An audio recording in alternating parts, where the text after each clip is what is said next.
ce point. Le président de la République est le dernier tirailleur sénégalais. Et c'est ça la vérité. La vérité est que, au-delà des multinationales établies dans ce pays, au-delà des contrats fallacieux sur nos richesses et nos ressources, au-delà de l'implantation de toutes ces grosses entreprises et sociétés françaises établies au Sénégal avec des contrats entre guillemets où il y a des pots de vin, où il y a, en tout cas, qui ne respectent aucun règlement ni norme, nous avons aujourd'hui ce régime qui s'amuse à rapatrier des Africains. Un Béninois, franco-béninois si vous voulez.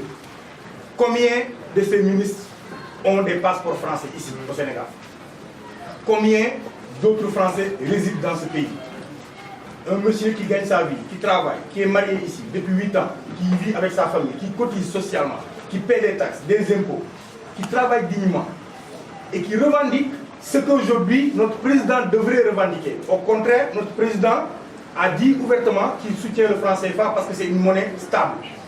Ce qui est contraire à la demande des peuples africains. Ce qui est contraire à ce que nous, les jeunes Africains, nous souhaitons et nous voudrions. Parce que la souveraineté, elle est importante.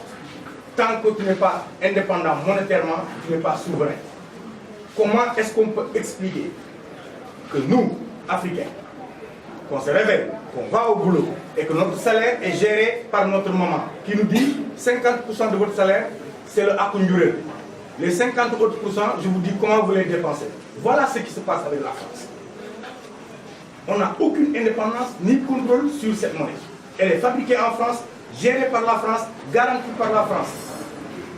Une personne, un Africain, qui trouve que le Sénégal est un pays de, entre guillemets, ancienne appellation du Sénégal, pays de la Teranga, qui a eu comme rêve de venir s'implanter ici, parce qu'espérant que le Sénégal, c'est un pays de droit. Aujourd'hui, on se rend compte que c'est faux. Le Sénégal n'est plus un pays de droit. C'est un pays où on bafoue les lois, les droits et les règlements. C'est un pays où il y a un régime totalitaire, un régime autoritaire, un régime qui est frileux, un régime qui fait le banditisme d'État, un régime qui a peur de toute opposition, qui enferme ses potentiels adversaires, qui enferme même un activiste qui n'aspire à aucune conquête d'aucun pouvoir. Mais on va où dans ce pays? On va où dans ce pays? C'est quoi d'expulser un Africain qui fait partie de la zone CEDEAO, zone UEMOA? J'aimerais bien qu'on nous explique comment ça se passe. Donc, le passeport CEDEAO ou carte d'identité CEDEAO, c'est la foutaise. Pourquoi ils ne l'ont pas ramené, ils ne l'ont pas amené au Bénin? Donc, nous nous posons la question. Et nous allons suivre ça, parce que nous allons faire nos investigations pour trouver si c'est sous ordonnance de la France ou c'est parce que le serviteur de la France, son excellence le tirailleur, a voulu plaire à M. Macron, le nouveau venu. Nous allons faire ce qui est nécessaire pour savoir. En tout cas, nous le ferons. Ce qu'il faut comprendre aujourd'hui, on est tous indignés devant cette situation, on est tous meurtris devant cette situation, parce que c'est la honte. Le Sénégal est devenu la risée de tous les pays africains. Depuis hier soir, les réseaux sociaux sont inondés de voilà, vous les Sénégalais, les arrogants, regardez, vous vantez de votre démocratie, voilà ce que vous en êtes, voilà où vous en êtes avec votre démocratie. Ça nous fait mal, ça nous fait honte, parce que le peuple est démocrate. Et on est désolé. Le peuple sénégalais a tout le temps appris à ses politiques comment être démocrate. Un peuple à 85-15% musulmans qui vit avec des chrétiens, dont le premier président fut chrétien. Ça, c'est un exemple de démocratie et de socialisation. Un pays où la minorité, en termes d'ethnie, groupe ethnique, les Wolofs qui sont 3%, tout le monde parle leur langue. Ça aussi, c'est un signal fort pour indiquer à nos politiques comment et quel genre de démarche nous voudrions qu'ils adoptent. Mais malheureusement, nous n'avons que des marionnettes, des poupées qui sont orchestrées par l'Occident au Sénégal, et ça c'est vraiment dommage.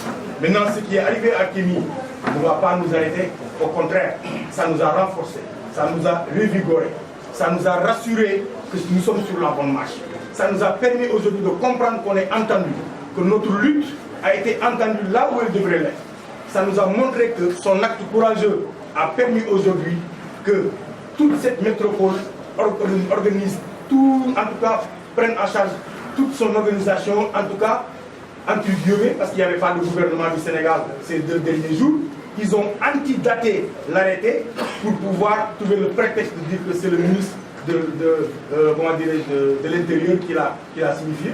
Donc, nous avons aujourd'hui compris que notre lutte ne fait que commencer. Et nous allons continuer à battre le fer tant qu'il est chaud. Tout à l'heure, Noé va vous dire c'est quoi le premier plan d'action, parce qu'il y a une série de plans d'action qui vont être déroulés. Comprenez que aujourd'hui, ce qui se passe au Sénégal, c'est une honte, gâté bourré, ce que le Sénégal, pays de la Teranga, devenu pays de la terre non grata. C'est une image qui a terni le Sénégal, qui a sali le Sénégal. On vient de élections catastrophiques. Des gens sont extradés, des gens sont arrêtés.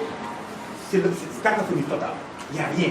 Le Sénégal, c'est devenu du Kousmania. Rien ne va. Rien ne va. Les urgences sont ailleurs. La cherté de la vie. L'école va bientôt ouvrir. Les gens sont dans les inondations.